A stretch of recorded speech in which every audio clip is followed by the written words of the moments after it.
Hello trainers, Charcoonel here. Tonight I'm presenting you the first in what I hope is a series of roundtable discussions, and the first topic for which I have assembled the top 5 ranked PvP players in the Pittsburgh region is anticipations for the Sylph Arena regional tournaments. Pittsburgh is hosting one of those tournaments and it's scheduled to take place on May 26th. So I am joined by the 4 other of the top 5 ranked PvP trainers in Pittsburgh to discuss our preparation and our anticipation for the regional tournament. Before we get into the video, if you like this type of content, please take a moment, hit the subscribe button, hit the like button on the video so that you are alerted to new videos as I put them up and you don't miss any of the content.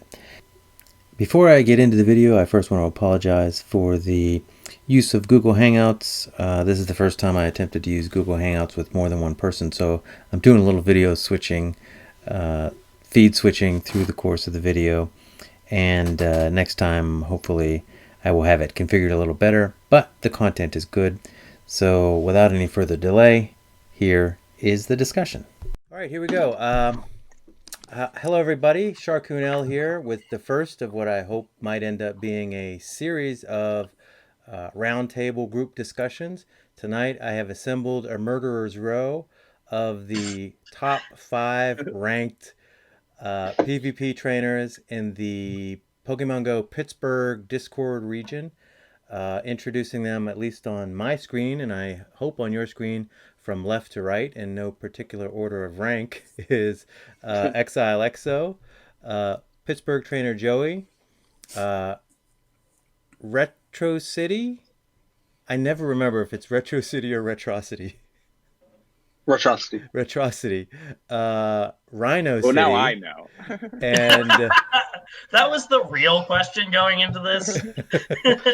and I am, of course, Charcoonel. Guys, thanks for joining me tonight. No problem. Yeah, thanks for having us. And Thank you. what we thought we would discuss, due to the timing, is the thing that is on everybody's mind, which is the regional tournament coming up. The Pittsburgh has been selected to host a regional tournament. It is going to take place at Mr. Nice Guy Games in Monroeville, Pennsylvania, a suburb of Pittsburgh, on May 26th at, did we say 11:30 a.m.? Is that when it's scheduled to begin? Yeah. We currently have 28 players, trainers, not only from our region, but from places as distant, it looks like to us, as far as Cleveland, Ohio, down into West Virginia, which is adjacent to Pennsylvania, obviously, and it looks like perhaps as far east as Lancaster, Pennsylvania. So we figured we would just talk about what we're expecting and what we're looking forward to and what we're afraid of, and go from there. So I'll just open it up. What are we expecting? Do we think this is going to go off smoothly, or are we going to have difficulties, or what do you think is going to happen on the 26th here? I think the tournament is going to get, if I could speak, I think the tournament's going to go very smoothly. Mel Good and I have a lot of experience with the Mr. Nice Guy Games environment, and we can always also leverage the store owners, Ron and Christy, for any technical issues. They have a lot of experience. They've been doing this for like 20 years. So, Yeah, logistically, this is probably one of the bigger ones you guys have had there yeah. already, just based on the 28 signups and what we still have another 2.5, 3 weeks. So, be interesting to see that number grow. Yes. And they've had like much larger events there before, so this is going to be like any other day for them. Mm-hmm. Well, what do any of you expect out of town trainers will face coming into our territory? They're going to get their butts kicked? Well, I've I've never done a tournament in any place other than in Pittsburgh. As I understand, there's kind of different local metas and different play styles and different places. So, do you think they're going to be at a disadvantage, or will they be just the same odds as anybody else? I think Pittsburgh has a pretty incredible PvP community. Like, I think there's a lot of talent here. If they're coming from like a smaller community, I think they're gonna meet quite a challenge.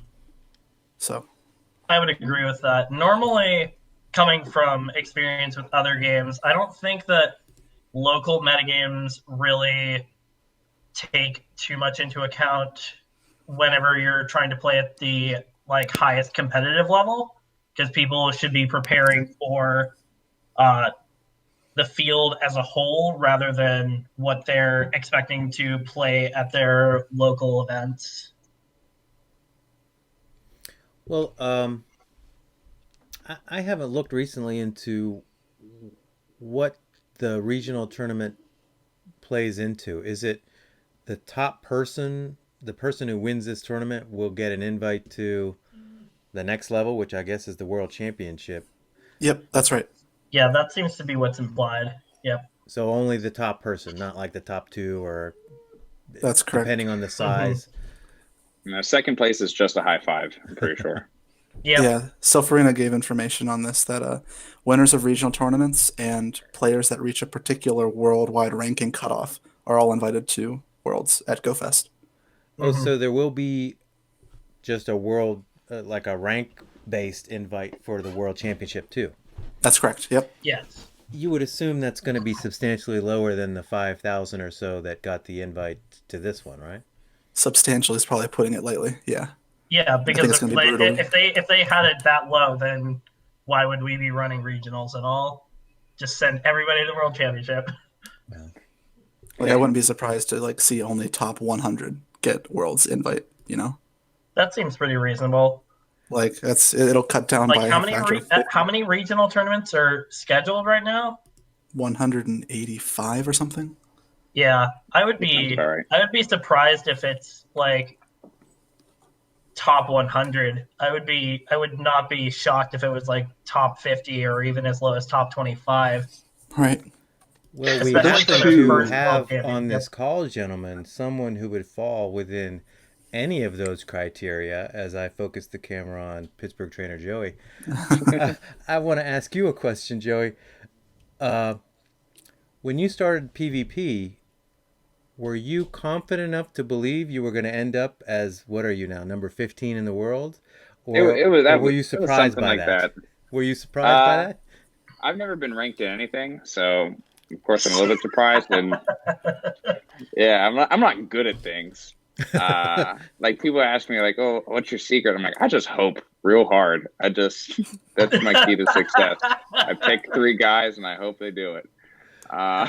Well, are you making plans to go to Chicago? Just booked a flight actually. I got a ticket through my roommate's old fraternity brother who I met a year ago who remembered I played. So lucked out on that one. But I'll be honest, I wasn't planning on going to GoFest, but now that I have a rank, and I don't know what my rank is now, I haven't checked in a while, and I don't even know if I'll be able to keep it, but it was some good incentive to, arrange accommodations. We should be able to check that, right? Let me have a Oh look. boy. I figure I'll probably drop a little bit because I haven't done my Nightmare Cup yet. He's ranked 15 at the moment. Oh boy. Yeah, I never planned on, being particularly high ranked at all. I just wanted to play as much as possible, and things have been lucky for me, I guess. I've been able to play in a lot of tournaments, and I've been fortunate enough to do well in the ones I've played in. Well, I still don't understand the algorithm for the world rankings because I don't understand how my rank is what it is as compared to some other people who are pretty darn good PvP trainers.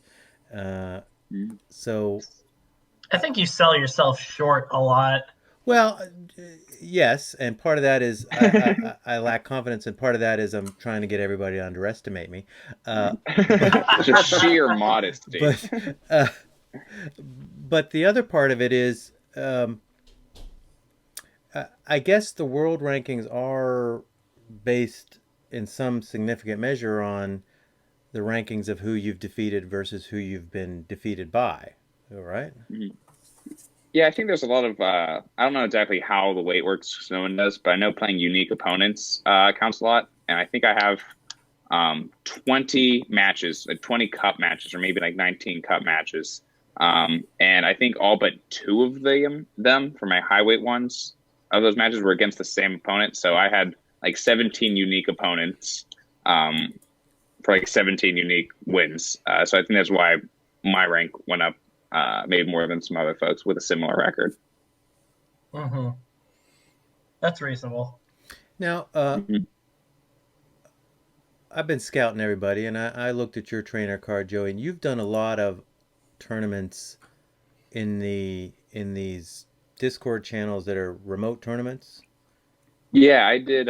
When the game first came out, I started a Discord with some people I met on Reddit just because we wanted to play. A lot of them live in small communities with no one to really practice with. And at that time, I didn't know all you guys.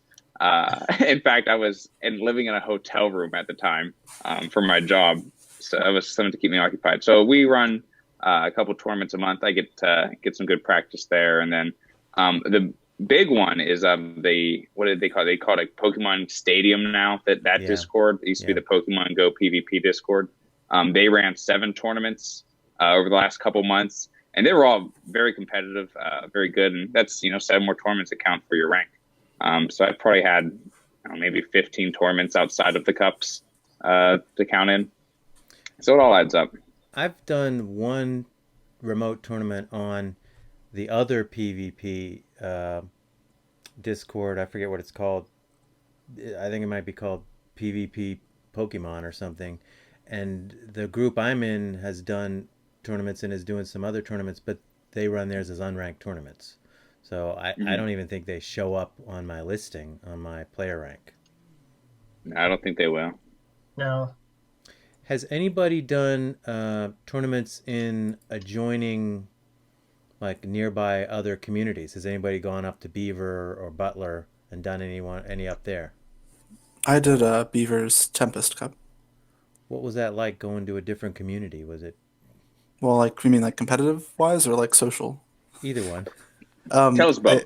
I guess I had a lot of fun because I know one of the guys up there, Beegs. Maybe you guys know him, but he's the one who told me I should head up there, and so I did, and I had a blast.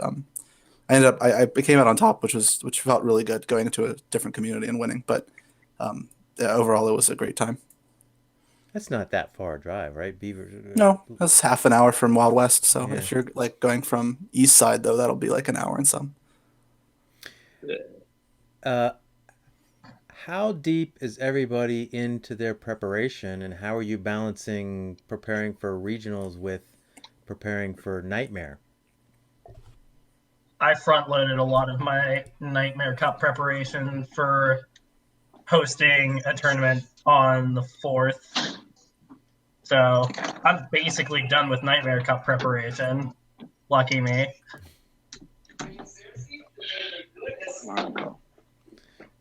Uh, what about the rest of you guys? Are you are you prepping for regionals, or are you prepping for Nightmare, or how are you spending your time?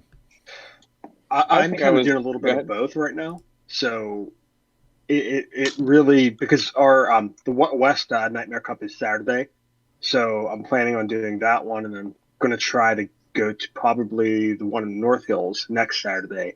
So now I'm trying to balance what stuff that I've used in the past couple cups do I want to prep for regionals, and I've been looking at like a lot of the rankings and everything from PV Poke and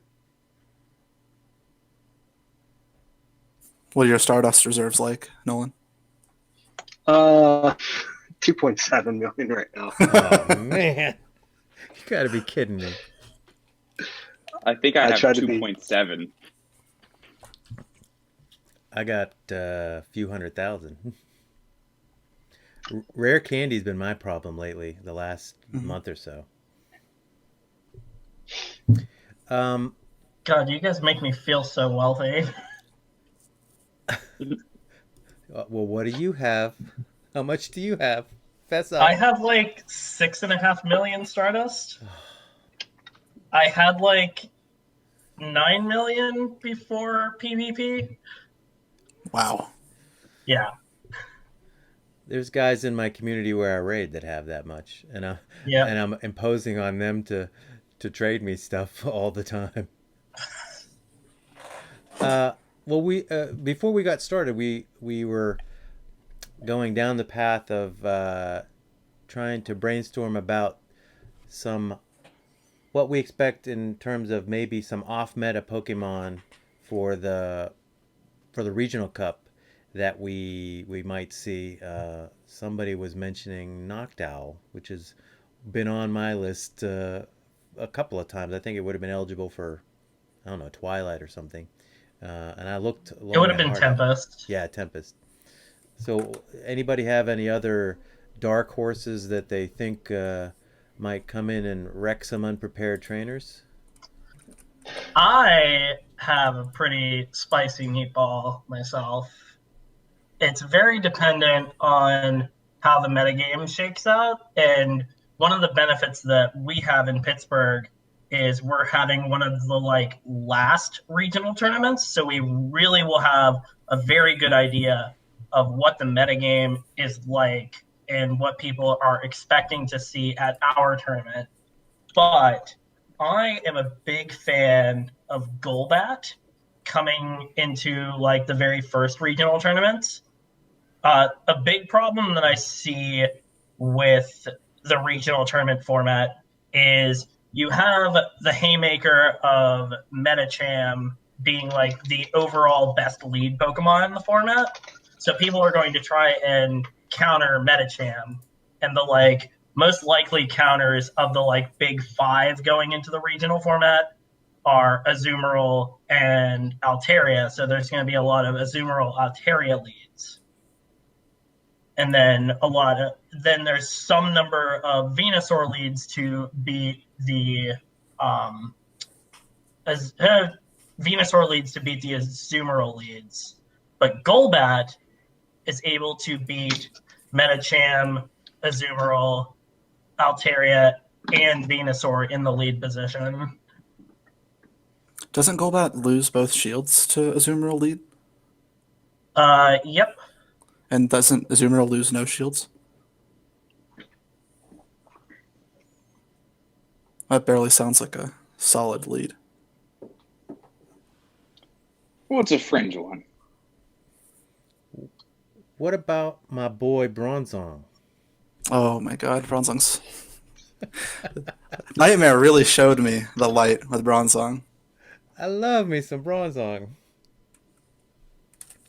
I haven't checked boy. him at all to see if he even has any relevance in the regionals. I just mention him because he's recently become my favorite Pokemon. One that I was a little surprised, if you look at the rankings, I was pretty surprised to see Tentacruel way down at 79 on PvPoke. I think that's a pretty solid choice. Somebody walk Yeah, me he's got through. so many arms. He can throw so many haymakers. Somebody walk me through the appropriate usage of acid spray. I used Tentacool in what was it, Tempest or Twilight? It was Tempest, right? The Tentacool was Twilight. eligible. It would have been Twilight. Twilight. And It was it was acid like the spray. anchor. It was the one you put at the end and could beat anybody with no shields left. Yeah. But the usage now that it has acid spray is different, right? Sort of. I think So go ahead. so acid spray works whenever you have a really high damage output with your fast move.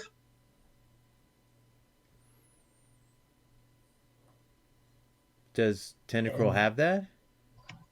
Poison Jab's okay. Actually, So Tentacruel has Poison Jab, which is a pretty good combo with Acid Spray. But I think the main appeal of Acid Spray is that Tentacruel has two really high efficient charge moves that are high charge or high energy cost. So Hydro Pump, Sledge Wave, and Blizzard, all three of those moves are incredibly efficient at dealing damage, which means that they risk KOing something if they don't shield.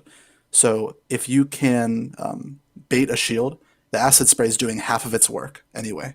So you essentially bait a shield, you use less energy, and you reduce the defense by 2 stages, which is, I think that's 50% increased damage on that Pokemon, and it can't be switched out to be removed. So that's the whole appeal of Tentacruel with acid spray, I think. Is there a strategy in there where you would just take your Tentacruel, hit an acid spray, then switch out and let somebody else kill it, and then have Tentacruel sitting there to acid spray something else the next time? Like just acid spray everybody? I mean, nothing's out of the question. It just depends on how you want to, play that one out. Switching is always, a tricky subject, and I think switching to be aggressive like that is a bold strategy. But sometimes you got to be bold. So if the rest of your team comp supports it, by all means, spray away. Well, I haven't. I'm not convinced by acid spray, even though Tentacruel helped me out in one of the earlier cups. I'm by no means sold on it in regionals. Mm-hmm. Yeah, I think it's kind of funny too. The fact that Tentacruel got acid spray made Tentacruel without acid spray much stronger as an opener, because people will be afraid of shielding an acid spray that they'll let through a Blizzard, Hydro Pump, or Sledge Wave, and that's devastating if you let that through early in. Which is just like a funny thing. If you didn't have acid spray, you would basically, oh, okay, I'm going to shield this because there's no reason not to. But now it's like, I might want to let this through in case it's acid spray. Is Tentacruel tough enough to make it to the second? Because you got to charge up. You got to charge up pretty to bait somebody in that way. You'd have to charge up enough to fire off one of the big moves, right? So is Tentacruel going to survive to fire off that move a second time? Typically, it's really bulky, and the Pokemon that really put a lot of pressure on it to die without worrying about shield. So like a confusion user, there aren't a lot of confusion users that are going to be relevant. I don't think that you have to worry about it dying so fast that it's not able to use an acid spray and another full power charge move. Okay. Bronzong. Bronzong. Yeah. Maybe. Yeah. Again. That's true. But it's also true that Bronzong steals, so you probably wouldn't want to be up against that anyway, because your poison jab's going to do nothing. Yeah, now we're talking about Bronzong. I'm like, oh man, if I have to plan around a Bronzong, I'm going to be pretty upset. If Bronzong actually becomes pretty mainstream, because I decided like a month ago, I'm probably just going to play Altaria, Azumarill, Metacham every game, because I'm just convinced that they're the best. I think they're like, what beats it? And then you said Bronzong. There's a lot of threads on the Reddit that's like, Metacham, Bastiodon, and Azumarill is actually the highest win rate combination. Yeah, so the thing is that all of those guys, like, they all interact in some type of like rock, paper, scissors format. So I think you could say, this one has a slightly better win rate. It just has to do with like leads and I think switching. You can turn it around anyway. I just think that all those guys you mentioned, including Bastiodon, they're all just so good. Like, I just want a handful of those guys and just be done with it. Well, I've been reading... that's not a bad strategy. Yeah, maybe it's a little hack to be like, I'm going to play the best guys and then just play them every game. But I do like those guys a lot. The meta is the meta for a reason, right? I've seen a lot of threads, or some threads anyway, suggesting that Skarmory is superior to Altaria. What's your thought there? I was thinking about it. I'm doing a couple of Great Leagues tournaments right now. I put Skarmory on my team because he matches up well. I mean, he takes, I think, neutral damage from Metachamp, but hits for super effective. Altaria, he's always been kind of, the better of the two and the head-on-head. And Azumarill, I mean, he doesn't just crumple to Ice Beam. So against those three guys, I like Skarmory a lot, which is why he's on my team. I don't know, what capacity I want to play him in, but I think he's definitely a strong contender for one of the better at least counters to the top guys. Similar to that, and one of my favorite guys, one of my favorite home way back, Metal. I think I started playing him like the time Great League started because he just kills Altaria and kills Azumarill. Metachamp gets him real hard though. So it's like, hey, what if he could rock, paper, scissors and win 2/3 of the time? So he's definitely going to be my fourth guy on the team. I just have to, get more practice with the other two and how the lineups are going to be. But those three in Melmetal. You said Melmetal? You cut out for a second there. You were talking about Melmetal. Yeah, he was talking about Melmetal. Okay. Well, you guys can imagine the things I was saying. It was mostly a love letter. It was a free-form poem about how great that guy is and how good he is at killing flying dragons and water squirrels. You got to take into account if they release Probopass and Magnezone prior to the regional, and the fact, I guess, that they would have been legal for that tournament that they were able to be used in, what cup? Probopass here has, a very good move set and more bulk than, say, Magneton that people were using, say, I think in, which cup was that? Tempest. Boulder, I know a little bit. I think you had it. I used it in Boulder. What moveset does Probopass have that has that magnet bomb? Yeah. So I think it gets a spark for a quick move. Is it so? Probopass, is it similar in usage to Magneton, or is it similar to? Well, it's the same typing as Bastiodon, right? Yeah. So I read Probopass is sort of the poor man's Bastiodon. Yeah, it's the same typing as Bastiodon, but it has the electrical properties of. I would compare it more to Melmetal than Magneton. Is it as bulky as Bastiodon? He's probably bulkier and then dies twice as fast as Metacham. Yes, that is absolutely correct. Yeah. So it gets besides Magnet Bomb, it has a Rock Slide and a Thunderbolt for the other two charge. Let me tell you how much I love those two moves.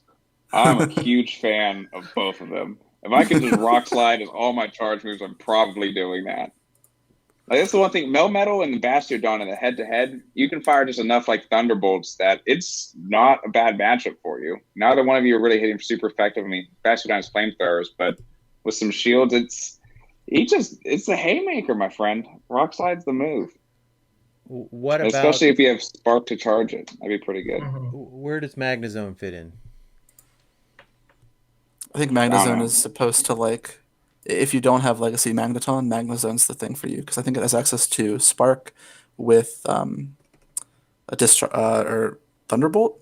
So Spark Thunderbolt. I don't have it up on my screen at the moment, but so it gives access to the double thunder charge, with Oh, that's what it was then. Yeah, that makes wild sense. Charge Flash Cannon with Spark. Yep. So. And pretty solid. How's its bulk? Is it actually going to have survivability, or is its attack going to be too high like Magneton? The bulk is actually pretty comparable between Magnezone and Magneton. Magnezone actually is a little bit bulkier, but Magneton has quite a bit more attack, so it's dealing more damage. So I think Magneton with Thundershock Discharge is still the superior option, but if you do not have that, then Magnezone serves a similar role. What about what do we expect from Community Day Blaziken, which will be a week plus before our tournament? Fire types have never been super competitive in the Great League format. They're very specialized. So if something shows up in the environment that is very weak to fire, then Blaziken might become more prominent. I think Charizard shows up a little bit more before then. Could they give it any special move that would make it relevant? I mean, it's not irrelevant. it's just like there are other Pokemon that do a similar role and potentially have just better matchups. Yeah, like I think we're all going to go out and get an awesome Blaziken, and then we're all just going to play a Medicham.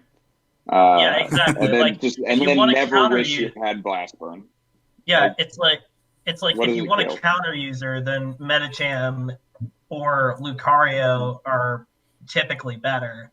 And if you want a blast burner, then we've had Charizard and Typhlosion forever, and they've just not made too many big waves in Great League in general. Yeah, if you want a Blast Burner, you're probably wrong. Like you can kill Tropius and Venusaur, but isn't that what Altaria and to some extent Ice Punch Medicham? Don't they just do that anyways? It doesn't. Blaziken doesn't really have a niche that it fills that other guys don't do 110% better. Even though it's one of my favorite Pokemon, I'll admit it. Blaziken's a close personal friend of mine. But I just don't think I want to bring it to regionals. I agree. You brought up a question that I have, and really, I hope you guys have seen through the fact that the only reason I've set this up is so that I can like pick your brains about preparing for. Yeah, regionals. we know how you operate. So here's my question: Tropius, Venusaur. Venusaur. Easy game. Venusaur. Yeah. Why? Because the lead position so Tropius functions better than Venusaur in the lead position because of the combination of Razor Leaf and Leaf Blade, dealing ridiculous amounts of damage and really pressuring your opponent's shields. But Tropius is absolute garbage in the late game. Whenever it was so powerful in Tempest Cup, but it was very much like it was a skill testing Pokemon. It was very powerful in the matchups that it won. It won by a landslide, but in the matchups where it doesn't thrive, it just dies. And that's the same thing with the regional format. Mm-hmm. Yeah, having a double weakness to Ice Beam Azumarill and Medicham with Ice Punch.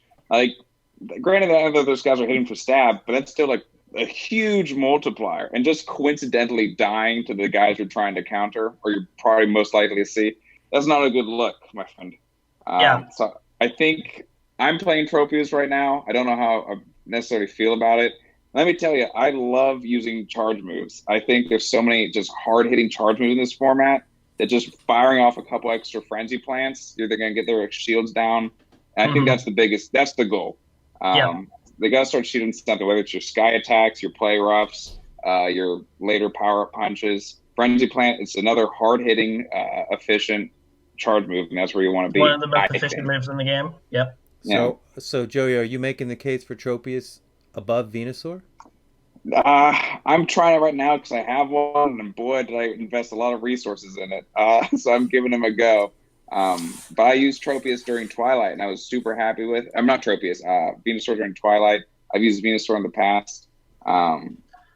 So I'll probably be experimenting with that much worse in the lead position than Tropius when all is said and done. Yeah, Frenzy Plant is just so good. Mm-hmm. It's like if Blast Burn was relevant. So an interesting thing about Venusaur that I heard lately is King was actually advocating for Razor Leaf on Venusaur instead of Vine Whip. Well, what kind of crazy person would do that, Exo? I don't know, Ben. That'd be weird. Where's your sign? Where's your Razor Leaf sign? Oh yeah, where there's a will, there's a Razor Leaf user. That's my motto. I told him to make a sign earlier today to hold up with that quote. Yeah, I distinctly remember a match against Exo and during Twilight. I'm like, man, this Venusaur is not using a lot of French. He is just leveling my dudes. Yeah. But it's like, it's not what I saw coming. And I think there's a lot of value in just the surprise factor. Like I got tanked by a Melmetal using Flash Cannon the other day, just because I wasn't ready for it. Thought it was going to be a rock slide. So having those off moves, which if you don't mind, I kind of want to pose a question for the group now. Azumarill with Hydro Pump. I What's was everyone's thoughts on waiting to talk about that. I am 100% I'm sorry. on the Hydro Pump that? plan. Someone's thunder our ideas, but I like it in theory. It wins the Bastiodon matchup. Like, it goes from having not a chance in the world to just leveling it. You have the opportunity in like every position to get a killing Hydro Pump off. Like, you would imagine that it would die like in the all shields up matchup, but you actually have time to get off 3 Hydro Pumps. And if they're not expecting the Hydro Pump, then they're just gonna like try and take your play rough, and then they die. Hydro Pump and what else? Would you keep play rough or ice beam? Play rough is. I've always been an advocate of you don't actually gain a whole lot of matchups with ice beam. On Azumarill, you still like beat the crap out of Altaria with play rough. You don't actually win that much harder with ice beam.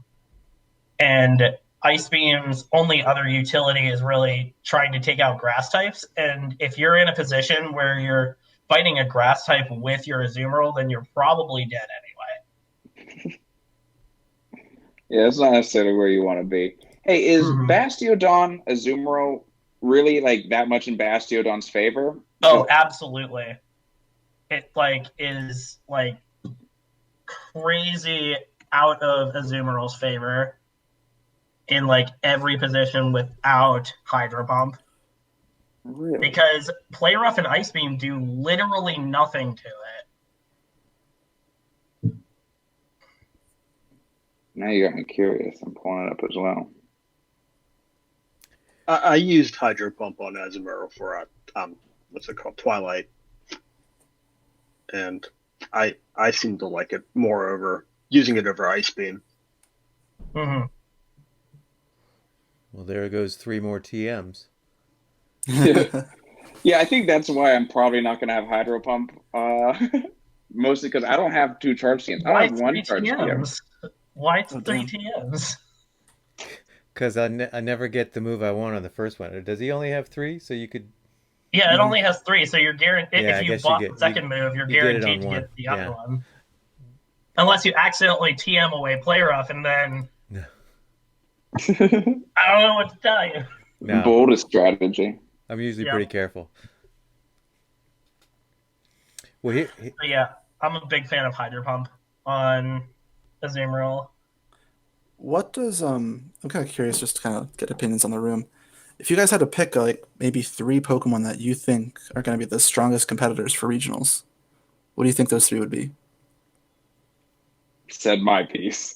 Yeah, okay. Azumarill is definitely number 1 for me. I'm actually kind of in the camp where I think Medicham is actually going to die off really quickly. I feel like Medicham is such a boogeyman coming into the format, and there's like so much hate for it going around that everyone's going to be prepared for Medicham, and eventually it's going to die off. So my thought on Medicham, I think that just Power Punch, how quickly you can get them off and how hard it hits and how hard counter hits, and again, just having that many charge moves going, I don't think anything beats it as bad as it should. I mean, granted, if you can land a Play Rough or a Sky Attack, it's done for. But with a couple shields, it's putting a huge dent in anything it's coming up against. I like it in a lot of neutral matchups. I even like it if I'm not necessarily favored and I got to get by. Like, I've seen it put in work against like Azumarills, just so when you can like block a Play Rough or 2. That is true. Like, it does have like an incredible like lead matchup. Like, looking at the field as a whole, it does have an 84.5 win percentage against the field in the lead position. But like, people are talking about left and right. Like, we were even talking about playing Haunter earlier to beat Azumarill. Sablei's like only purpose in life is to kill Azumarill, or not Azumarill, Medicham. And that's my thought. Like, these hard counters to Medicham are enough in the other matchups. I think for regionals, with how broad the format is, saying it's a general great league, I want guys that are just good against most things as opposed to like a hard counter for one guy, which makes me nervous to bring something like a Haunter. Maybe it's good enough in enough formats. I'm just posing my concern. What about my boy, the monster catfish, Wizcash? Mud Now boys you're are speaking always my awesome. language. Whew.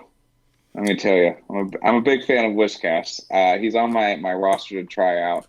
I see Quagsire ranked a little bit higher than him sometimes. I mean, I guess they have similar types, and Quag being able to hit Stone Edge and Earthquake was probably a little bit better than Mud Bomb and Blizzard. But I guess it sort of comes down to preference and what you want for your team.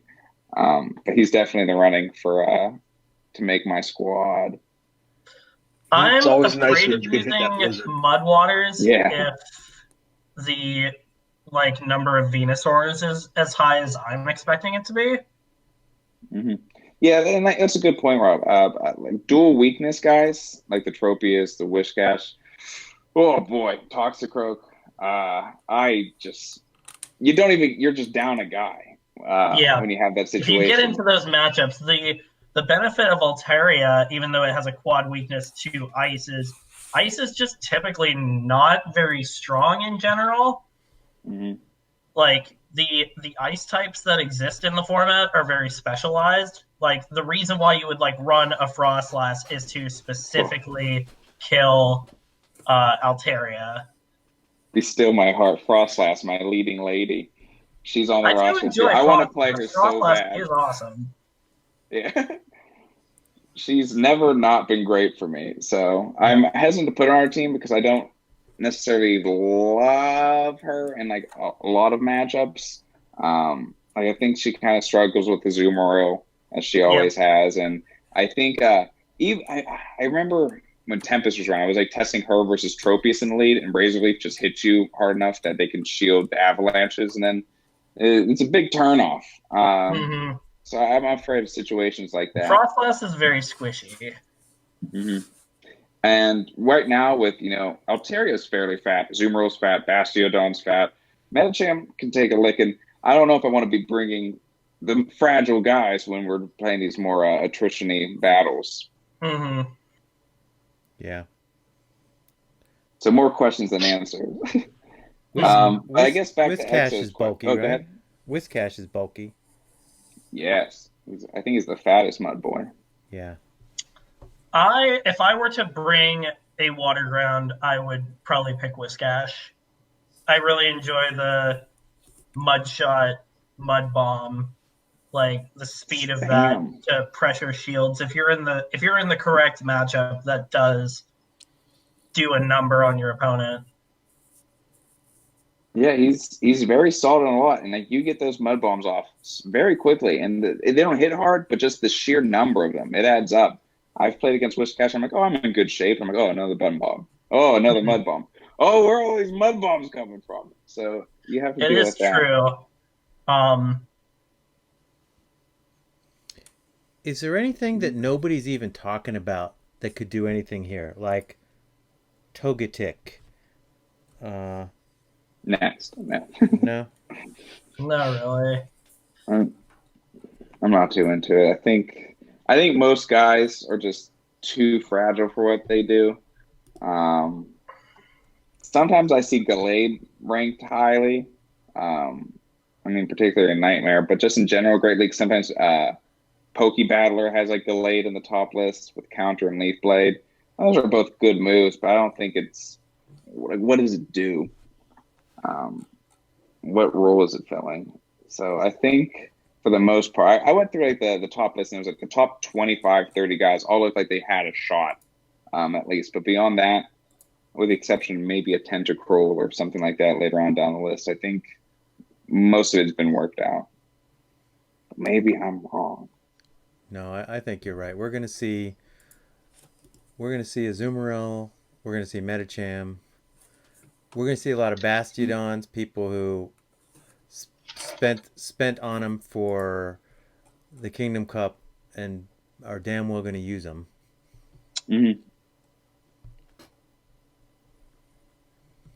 Well, yeah. I'm waiting for Steelix to work its way up there somehow. It just seems like all these cups where it's been available, you slowly see Steelix make its way into the meta just with the bulk it has.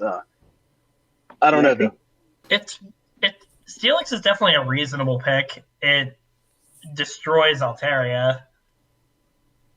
Yeah, I It think still Steelix is the guy functions a lot pretty much against the the same most. as Bastiodon in some cases. Is it a superior choice to Bastiodon if you have access to Bastiodon? I don't think so, but I haven't done a whole lot of research into Steelix myself. I sort of want to tag on to this discussion of other picks, and also kind of in tandem with Exo's question earlier about what the top 3 guys we expect are. So let's say Altaria, Azumarill, Medicham are the 3 guys. What if you had to pick 3 guys that are just there to counter them? What's your team look like? Is it something like Frostlass, Bastiodon, X, or like a Venusaur? Like, what are the best counters to those 3?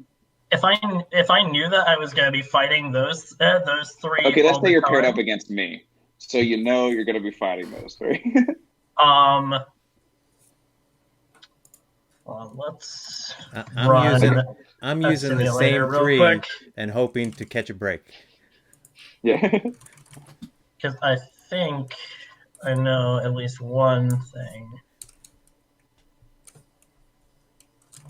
Did you say Altaria, Azumarill, and Medicham? Medicham. Yeah. What 3 guys are you bringing to counter those guys? So I really like Sableye against that, because especially in the lead position, because the best you would be able to do is lead Azumarill and beat the Sableye. Sableye, I guess it only ties with Altaria. So that's probably if it has Dazzling Gleam. Haunter would be my number 1 pick. Haunter? Definitely bring a Skarmory too. All right, I see here Haunter, here Skarmory. Okay, let's talk about Haunter real quick. So what's the appeal? I think Haunter is just way too squishy, and like I mentioned Golbat earlier, and the same problem with Haunter is that Golbat and Haunter are kind of weak links like elsewhere. You kind of need to lead with them in order to actually do anything with them. Yeah, and if you're expecting your opponent to do against Rock Slide, probably fine. But... Well, I mean, what do you do? A Haunter is one of those that has a very specific purpose. You're bringing him to beat one thing, right? And it doesn't do that well against other things. Am I disagree. wrong about that? He's probably good against some other things. Yeah, I think so. Like, think about it. What beats Haunter hard? Like, what really walls Haunter? That's the first good question. Confusion users. Broad Zone. And even then, it's not even that close. It's really not even that close. But the things that are going to take Haunter out before he can really hit you with charge moves. Does Haunter beat Skarmory? No, I don't think he beats like any of the things that you would see in the top except for Medicham, but he doesn't lose horribly. Yeah, even just I imagine he probably dents Azumarill pretty hard. Does he have like some solid poison moves? Sludge Blob, yeah. Having a hard counter for Medicham and then something that can put in work against the other guys. Exactly. So you figure the grass Shadow Claw users too, right? Beats the grass people. With Sludge Bomb, I mean, yeah, he's not going to take. He's taking minimal damage from Razor Leaf if they Razor Leaf. Frenzy Plant's not going to do too much to him. Looks like Venusaur beats him with no shields. Oh yeah, because of the poison subtype. Yeah, that makes sense. I believe that. I'm consulting. But also a chart here. No. Yeah, my thoughts are like with Azumarill, with Shadow Claw generating so much energy and having the threat of Sludge Bomb, you can both shield bait. And if you don't want to do that, you can just throw Sludge Bombs, and you're either hitting both of their shields out before you die, and you're still doing a lot of damage with Shadow Claw. Like, it's worst case, you lost Haunter for half of Azumarill's health, and Azumarill just costs the enemy 2 shields. So value. Absolutely. You're selling me on Haunter. Although, I guess the biggest matchups, appeal is Medicham. That's absolutely the biggest thing. His matchups, though, sound like they're dependent on your opponent shielding because I'm looking at the Shadow Punch matchups, and Altaria, if it doesn't shield the Shadow Punches, then it just destroys Haunter. What do you mean destroy? So if we're looking at the Shadow Punch, so in the shields down with 0 shields, Altaria doesn't exactly destroy it. It lives with like 16 health. 16 health, yeah. That's What like, more yeah. do you need? It's 16 Exactly. health. That's so much. Yeah, Exactly. no, And I'm then not. one shield, Altaria lives with more than half of its health. I mean, that's nothing unique to that's nothing unique to Altaria though. Altaria is very familiar with the hey, I'm shielding and I'll trade shields because I have Dragon Breath. I mean, that's nothing new. Right. I'm just saying that you were saying what does Haunter like really lose to? I'm just bringing up something. Oh yeah, no, for sure. Yeah. I was just saying that. Also, it doesn't seem to really like Sableye very much. I don't like Sableye though. It's terrifying. Yeah, that's true. Yeah, Sableye Yeah, would really hurt it. Sableye, like I was actually like I had not looked at like Sableye's numbers before going into this call, and I was like, let's take a look at Sableye's numbers before we go into this call. Sableye's numbers are like kind of scary. Like in all shields up against the field, it has a 70% win percentage. Its only like major losses are Tropius. Scrolling. Dragonair. Cool. Anytime I play against Dragonair, I'm like, oh, thank goodness you don't have wings and are named Altaria. Yeah. But like that's like the closest next thing, and then like it doesn't lose that terribly to a Zoomerol. And then I see a lot of ties on my chart here with Sableye. Like there's ties against in certain shield scenarios against Whiscash, Swampert. 2 shields that can tie Bastiodon, if I'm reading this correctly. Yeah, it's like a jack of all trades, master of none situation. Yeah, Mm-hmm. and I think Reminds me good of- that Omer's killing a lot of stuff. Reminds me of Bronzong. Yeah, right. And I believe that's something that's really powerful at the highest level of play is if you're able to trade. Trading your like okay mon for their good mon is very powerful.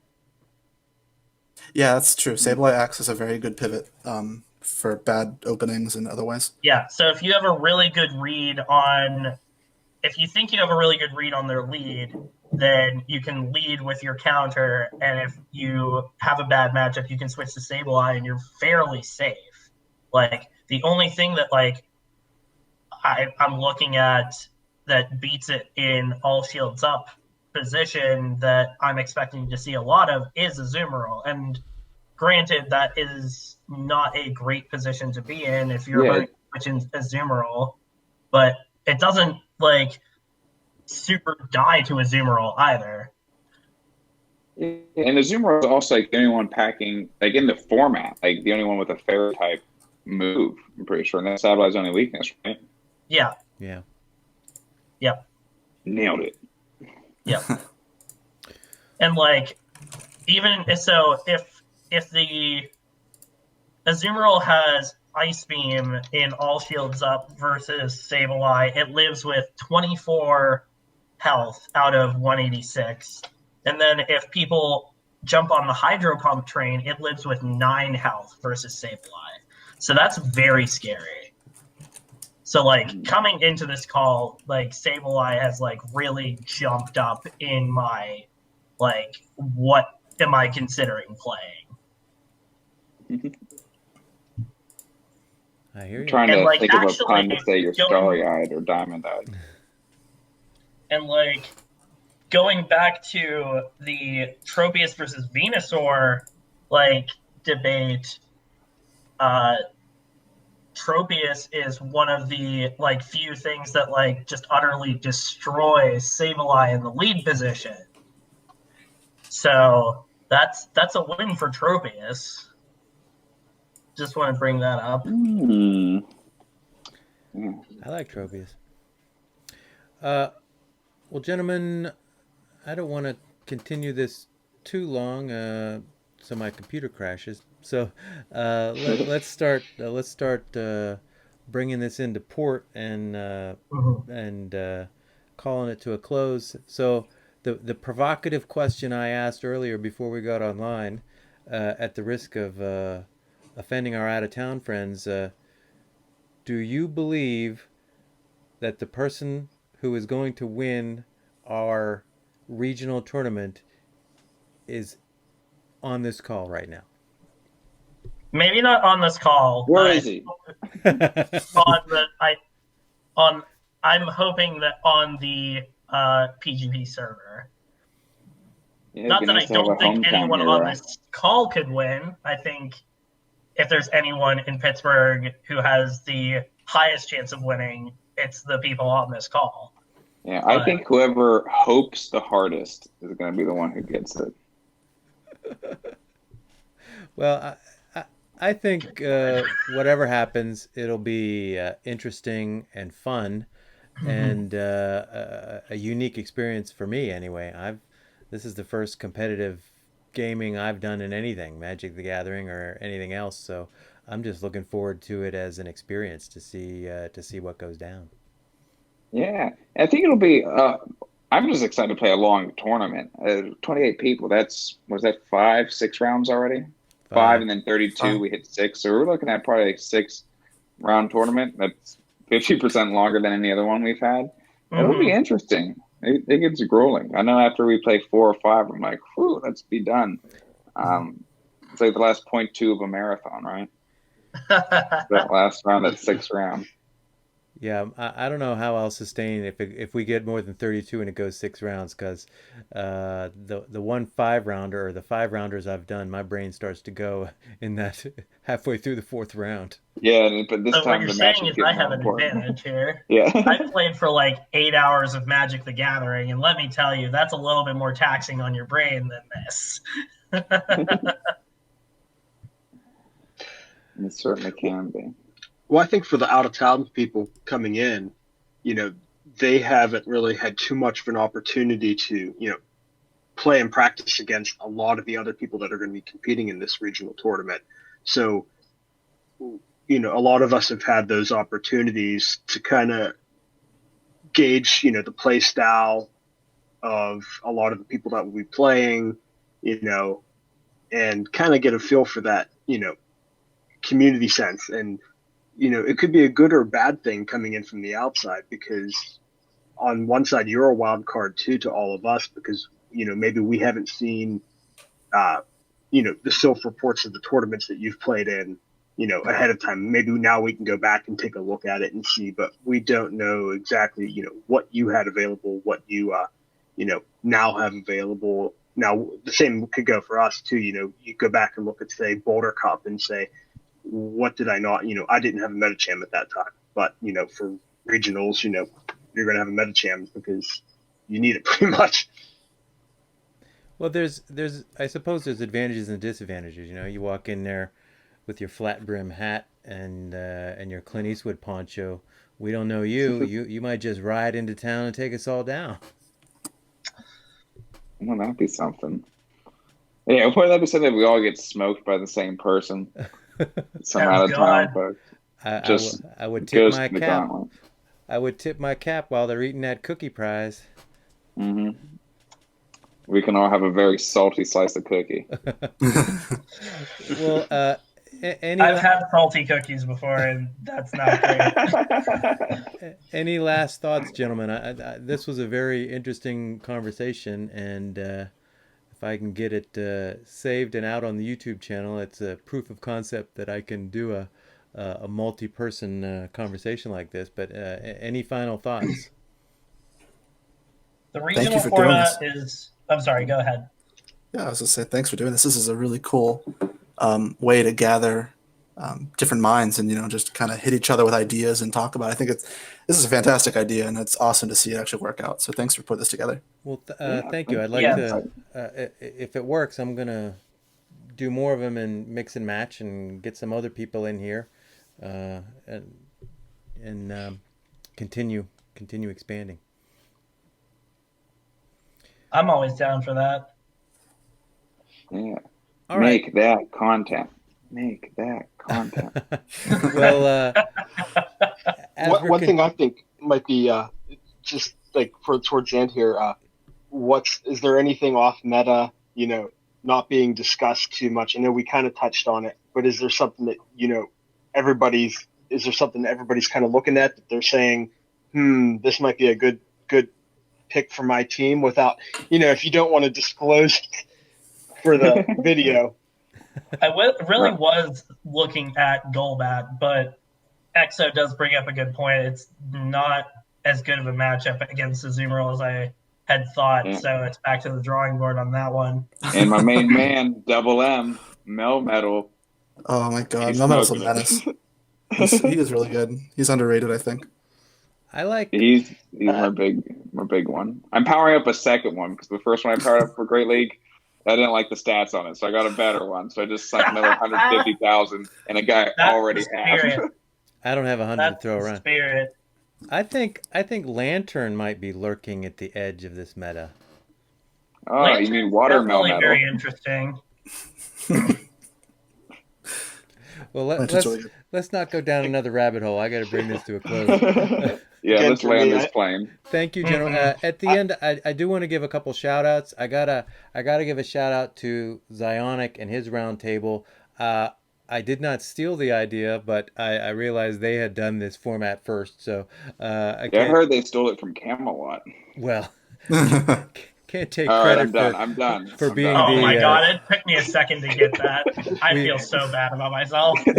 we cannot take credit for being the first discussion of this type on the internet. So tip of the hat to those guys, and also to all the folks in our region who have been assisting with the so-called PvP committee and making all the plans for the regional, and hoping to make it a fun and interesting event, as well as just a good competition for everybody who's coming. There's a lot of plans in place to, prizes and snacks and other things going on while the tournament is happening. So it should be a fun event for people who come just to spectate or whatever. I'm going to be there videotaping to try to do a really nice recap of it. But there's a lot of folks on our Discord channel who are giving very good input into that. So a shout out and a tip of the cap to all those folks too. Absolutely. Mm-hmm. All right. Well, thank you guys for joining me. We're going to bring this to a close, and I will let you all know when I post the video up. Cool beans. Awesome. Heck yeah. Thank you. Thanks a lot, Chad. This was awesome. Take it easy, fellas. We'll see ya. Peace Have out. a good Charlie. night, everyone.